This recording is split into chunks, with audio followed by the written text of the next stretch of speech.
Welcome, everyone. It's Hallie. We will get started here in just a moment. Thanks for being here today. Please do me a huge favor, if you would, and locate the chat box for me. And also, please let me know that you can hear me okay, as well as see my slides, because I just want to make sure everything's working before we dive in. So if you don't mind letting me know that, that'd be great.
Awesome. Thank you for letting me know everything's working.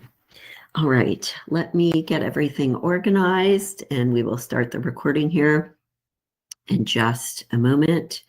And I will hop on video as well. So 1 second, everybody.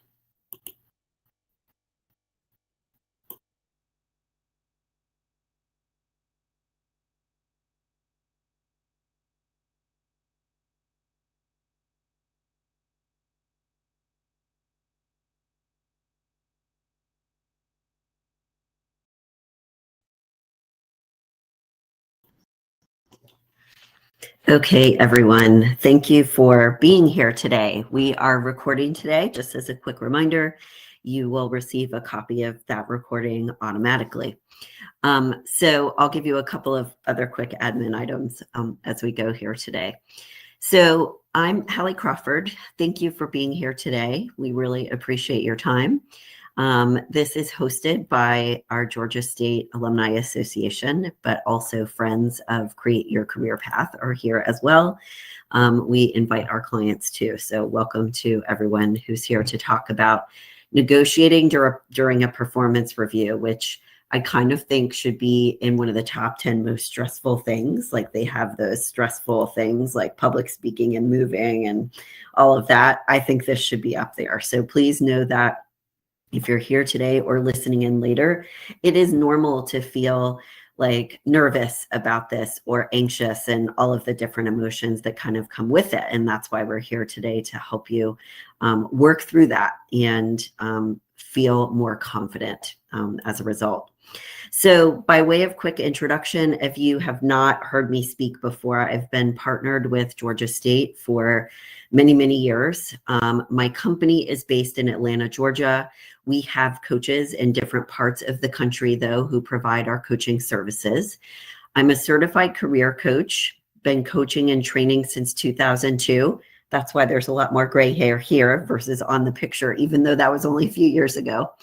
My undergraduate degree is from Vanderbilt University, and I have a master's degree as well from the University of Illinois. I love what I do. I'm thrilled to be here with you all today to give you the same advice we give to all of our clients to help them with negotiation situations during performance reviews, et cetera. And we do have some offers that we'll share with you, et cetera, as we progress. So because I love what I do, I tend to give a lot of advice and talk a lot during this next half hour. So one of the things that I would recommend is if you would listen in, be present, and pick one action step that you can take, we'll say in the next couple of weeks, because we've got some vacation and holiday time coming up. Pick one thing that makes the most sense for you based on where you are with your performance review negotiations. If you're just starting, if you already do some of the things that we're talking about, pick up on some of the other ones. And remember, you will receive a copy of the recording via email, and you will also get a copy of the slides as well. So please don't feel like you have to frantically write everything down. You're going to get everything sent to you. So let's talk a little bit more about challenges with negotiation.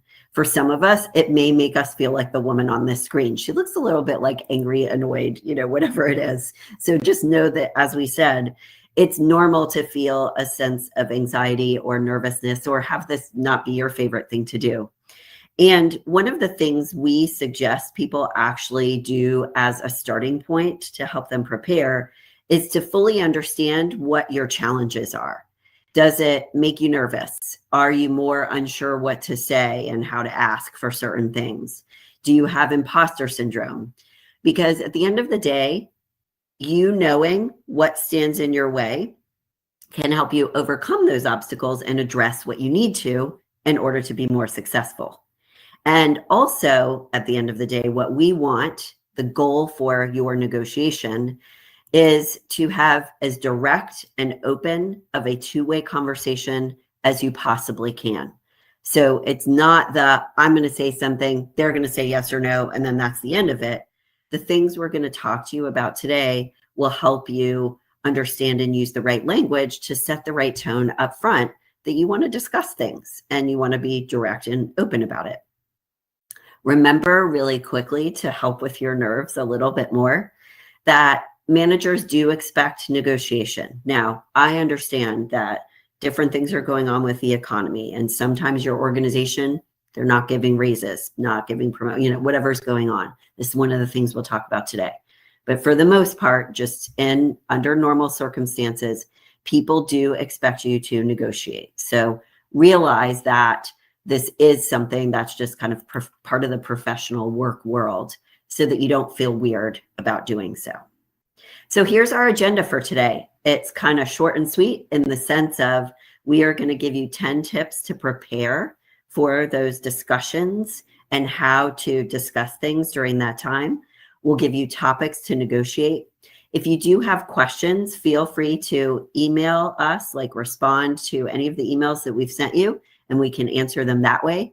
During our time, during these webinars, we focus on the content. So we don't do open Q&A during these. Make sure though, because we are going to post some information as we go, is that you can identify or where the chat box is. So please make sure you know where that box is, because we're going to put some resources in there as we progress. So if we think about the 3 foundational steps here, what we want you to think about when you are performing, preparing for, etc., your performance review, you want to do a really good job of the items listed on the left-hand side. Really prepare so that you're clear about your goals, you're clear about your accomplishments in the past year, you've done a little bit of research, which we'll talk about today, and you're preparing your talking points. And we want you to speak from the heart with this and use your own language. But we'll talk today about how you can use AI in certain instances to help you kind of smooth your language a little bit too. The second thing in the middle we want you to do is we want you to be prepared for their objections or concerns about why they're not going to give you ABC. Because if you can weave those into the content and your stories as you talk, etc., and address them up front, then they're less likely to come up with them even in their own mind, so to speak. So anticipate those red flags. Don't wait for them to come up at the end and then you're like, oh, what do I say to that? And then finally, really important piece, obviously, on the third column here on the right, is to be confident. It's really important to communicate effectively and assertively. We all know, when we listen to newscasters, and this is kind of a joke in a way, but the way they speak is so confident, right, that we believe everything they say. Okay, I know that that's not the case, but we want you to come across as confidently as possible, because it's not just about what you say, but it's also about how you say it. So the first thing that we want you to think about, and then we'll start getting into our 10 very specific tips, is to be clear about your goal. What are you wanting to get out of this performance review? And it could be a raise, it could be a promotion, it could be one or the other. You may want to ask for one of the other things listed on this slide here, like additional education or change in benefits or something like that too. We want you to be clear about your goal and your ask up front, because you'll be more confident and you'll also be more likely to get what you want by doing so. And we do want you to consider, though, the situation, what's going on in the economy, what's appropriate for your organization and what's going on with them, and what career stage you're in as well, and what's next for you.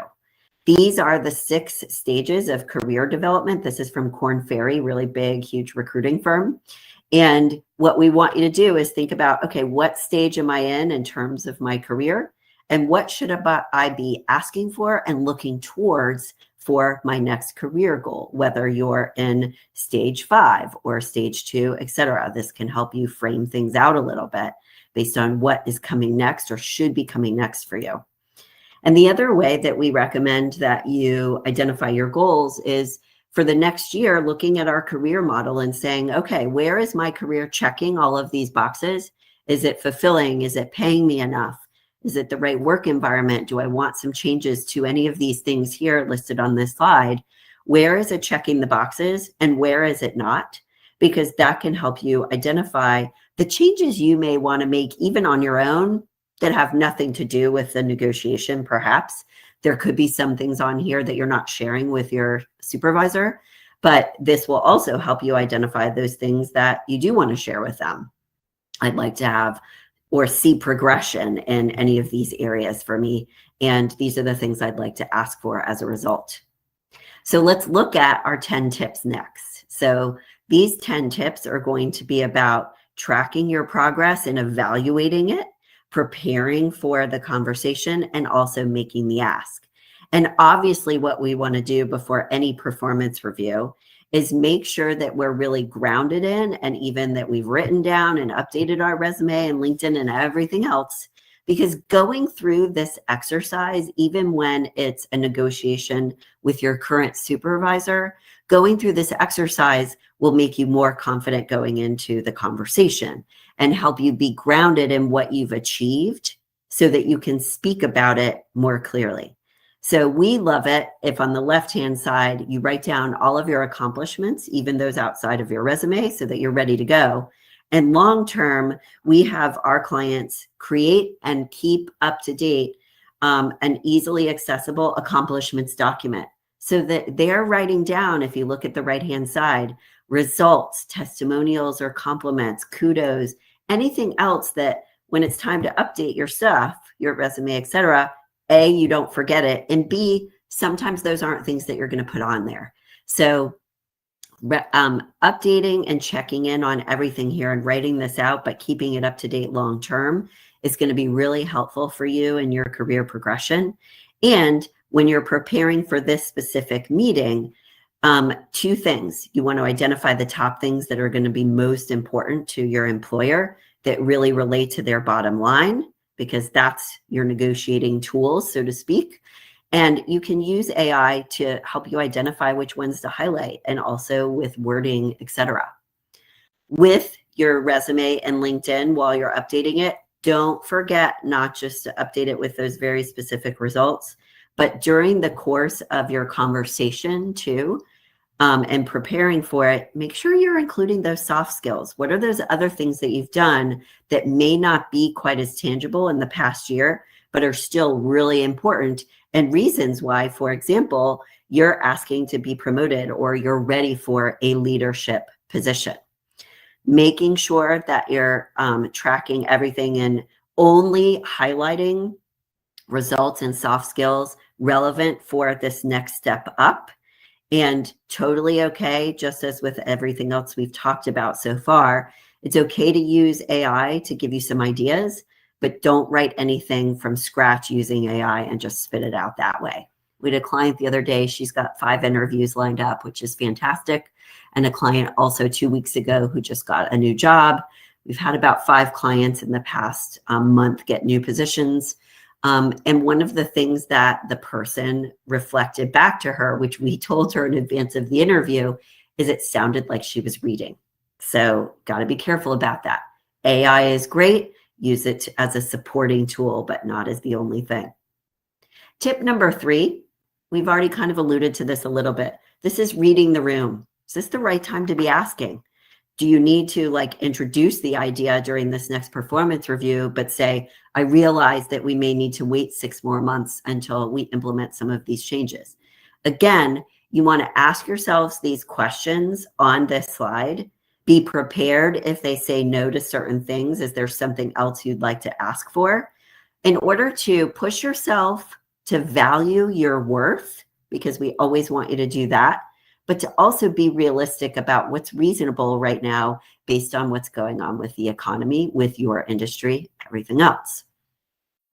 Tip number 4, in terms of preparation too, is to make sure if you're going to be asking for a raise, you want to make sure you do your salary research. And if you look at the left-hand side here, we want you to research the salary for the position that you're going for, or the next level up, like the promotion, but also research the salary for where you are now, because we want you to have a baseline for both and a grasp of where your organization fits within the world and with the workforce. Does your organization tend to be higher or lower? That's how you get to know these things.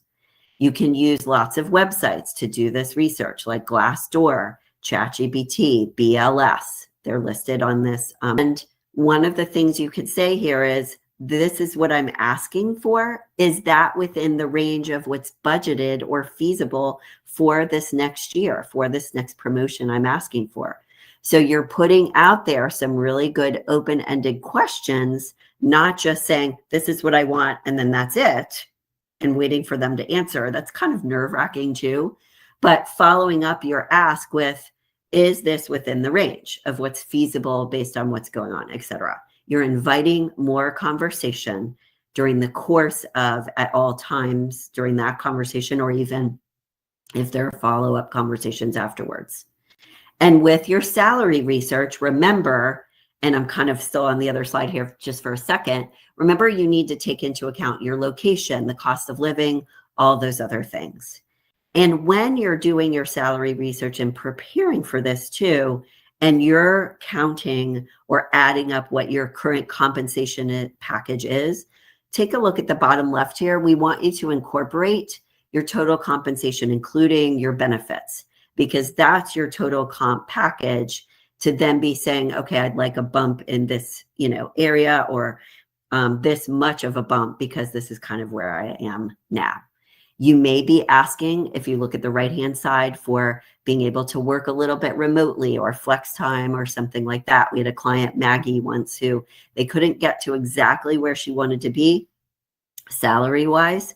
So she said, can I work from home every other Friday to save on some costs, wear and tear, on my car, et cetera, et cetera. So be open-minded about what you might want to be asking for, which leads us into tip number 5, that of course we all want more money. I get that. But in some cases, are there other things instead of that, or in addition to that, that would help you move your career forward? Education, classes that you want to take, projects that you'd like to be working on that will help develop and demonstrate your leadership skills. So take other perks and options into consideration, especially if, let's say, for example, they're not able to, or may not be able to meet you where you want to be salary-wise. Are there other things that you'd like to be ready to ask for? And those are listed on this slide as some possibilities. And growth opportunities, we want you to think about that as well. Negotiate also for opportunity, not just the money. So it's really important when you're preparing to make a list of like priorities for yourself, of, if I, dream scenario is here, but if I have to negotiate down a little bit more, here's what my other options might be, because you want to be prepared to come up with and like negotiate and compromise a little bit as appropriate too. Tip number 6, and we already alluded to this one a little bit, about being confident.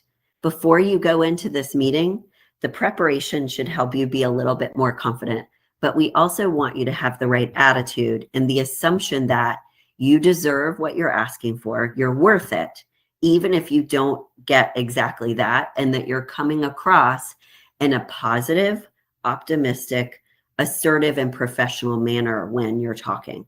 So remember, if you look at this slide, when you go into a meeting or a networking event or whatever it is, you know how you feel or how you perform, so to speak, and how you come across when you feel confident versus when you don't. So remember that you want to have a certain way that you prepare in advance for this conversation, because your attitude affects your actions, which in turn affects your outcome. So whether it's preparing an affirmation, visualizing how you want it to go.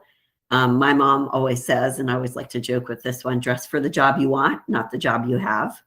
To make sure that you're mentally prepared for, this is how I want to come across in the ways that we just discussed, that you're open-minded, that you are realistic about things, but you're optimistic that you all can come to a mutually beneficial arrangement, so to speak. And as part of being confident and your talking points, remember, this is not as much about you and what you need per se, although I want it to be that way. And we would love it if your organization cares about that.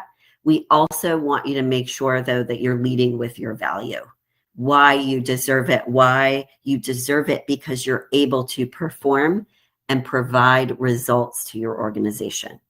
So lead with your value, be very results oriented in your conversation, include numbers and stats wherever possible. And if you can't, there are certain ways that we teach you how to say that when we work with our clients. And as we said, see the negotiation as a two-way discussion, and with the positivity that you all can come to something mutually agreeable. And if you can't, maybe you can do so down the line. So get support with this. Review your list of accomplishments before the meeting. Push aside or talk back to those negative inner thoughts, which we call gremlins in our coaching practice. Practice in front of the mirror. Videotape yourself. And we just had a client say he landed a job recently because we practiced the interview with him, and we told him to practice his conversation via video or over video and record it so he could see how he was coming across. Get some coaching. This is why we're here. We're happy to do a one-time quick 30 or 55-minute session to help you prepare your talking points, see how you're coming across, and anything else that you feel like you need help with. And look at what we're saying here at the bottom, and then we'll keep going.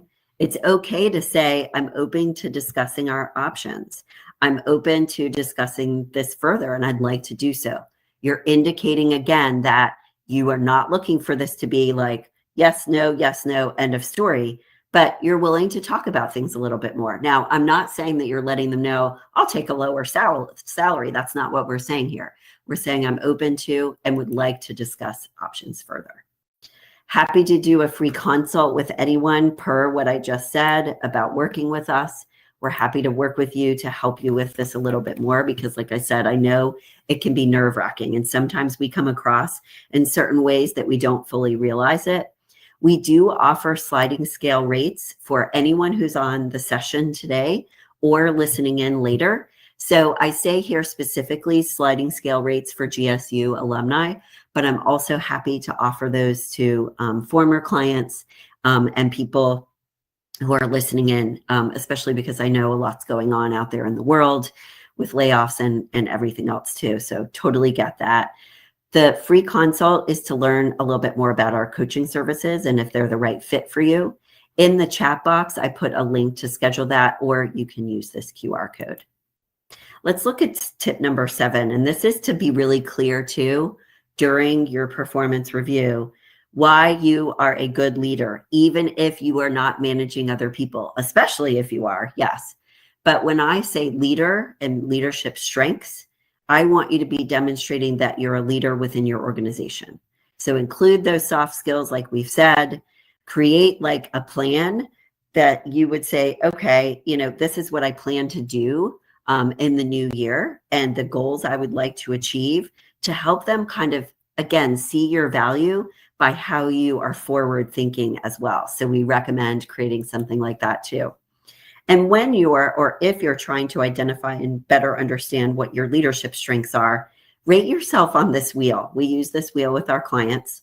And rate yourself in each area and identify your top 3 areas of strength.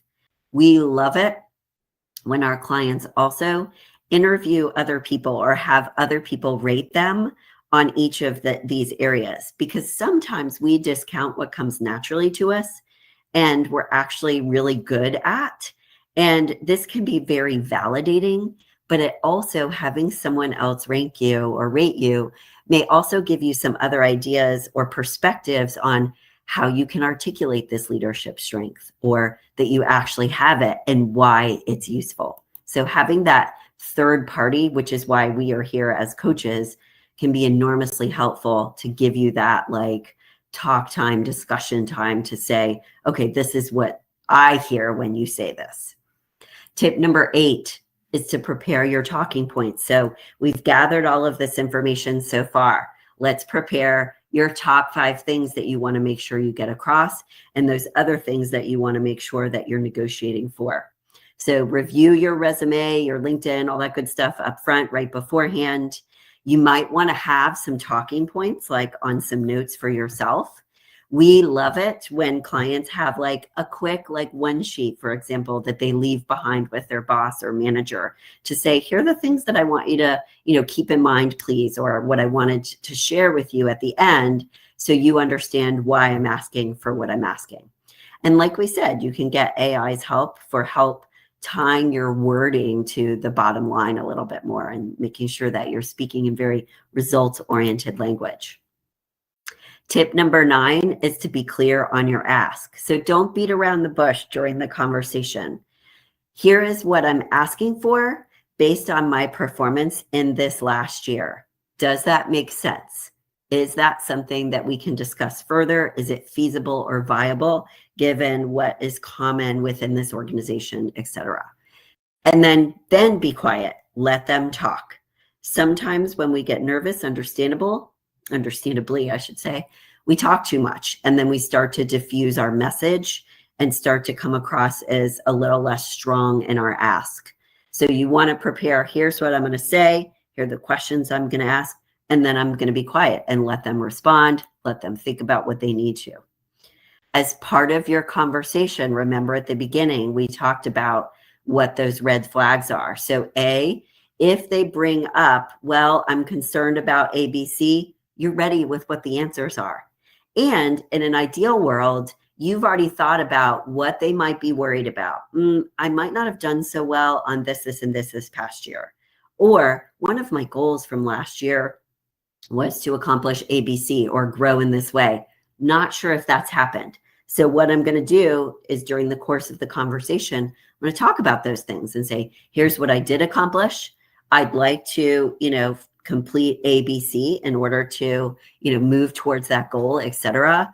My preference is that you are upfront about everything and bring up whatever may be going on there versus waiting and hoping and being nervous and wondering if they're going to bring it up. I'd rather you bring it up and address it head on. Practice, practice, practice. Can't harp on this enough. Get feedback from people on your nonverbals, your confidence, your tone, including the things that you're saying too. Most of our clients will talk too much and they'll say too much, and then we've lost sight of what they were trying to get across. There's a very specific way and a formula we want you to use in order to come across in a very strong, assertive way.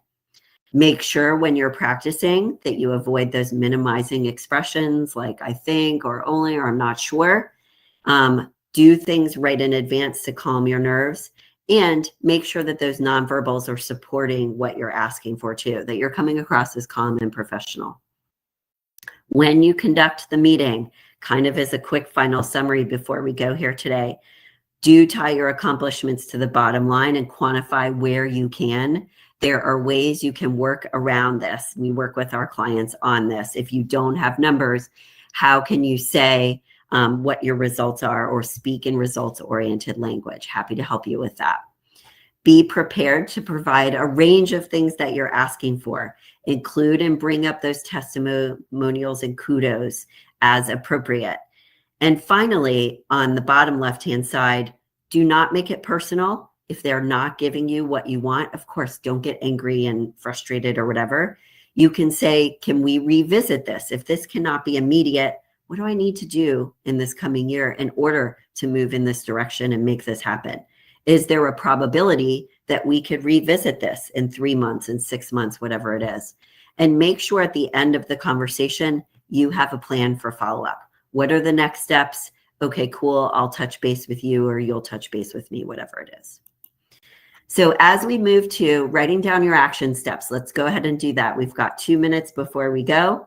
I'd love it if you would write down one action step that you will take, kind of the best nugget for you from today.